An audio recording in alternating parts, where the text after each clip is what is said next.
Wall వెనుక John snow మాన్స్ rider శిబిరానికి చేరుకుంటాడు. మాన్స్ రైడర్ వైల్డ్లింగ్ల రాజు జాన్ని అనుమానిస్తాడు.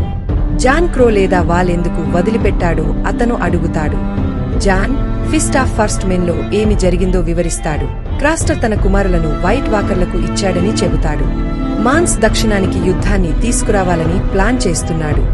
నైట్ వాచ్ నుండి బయలుదేరిన సామ్వెల్ టార్లీ ఉత్తరంలో వైట్ వాకర్ల నుండి పారిపోతున్నాడు. కమాండర్ మోర్మన్ అతన్ని కనుగొంటాడు. సామ్వెల్ తన సహచరులను చంపడానికి వైట్ వాకర్లు వచ్చారని చెబుతాడు. మోర్మంట్ నైట్ వాచ్తో క్రాస్టర్ కిప్ కు వెళ్లాలని నిర్ణయిస్తాడు. వాల్కు కబురు పంపాలని. కింగ్స్ లాండింగ్ లో టైవిన్ లనిస్టర్ కింగ్స్ హ్యాండ్ గా నగరాన్ని పరిపాలిస్తున్నాడు.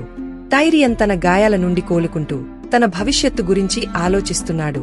టైరియన్ తన తండ్రిని కలిసి కాస్టర్లీ రాక్ ను తనకు ఇవ్వాలని అడుగుతాడు. కాని టైవిన్ దానిని నిరాకరిస్తాడు. సెర్సీ తన సోదరుడు జేమీ గురించి ఆందోళన చెందుతుంది. రాబ్ స్టార్క్ తన సైన్యాన్ని హరెన్హాల్ కు తీసుకువెళతాడు. కాని అది ఖాళీగా ఉంటుంది. అతను సందర్శించగా చనిపోయిన 200 ఉత్తరవాసుల శవాలను కనుగొంటాడు. లార్డ్ కారక్ స్టార్క్ రాబ్ పై కోపంగా ఉన్నాడు. కెట్లిన్ జేమీని విడుదల చేసినందుకు. రాబ్ తన తల్లిని చెరలో ఉంచమని ఆదేశిస్తాడు.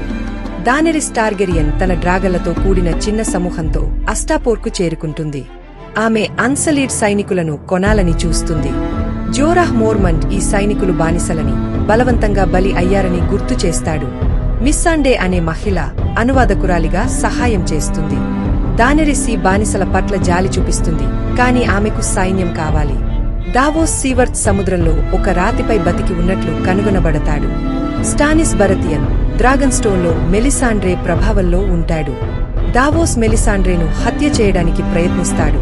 దానితో అతను చెరలో పడతాడు. Game of Thrones season 3 episode 1 ఇక్కడ పూర్తయింది.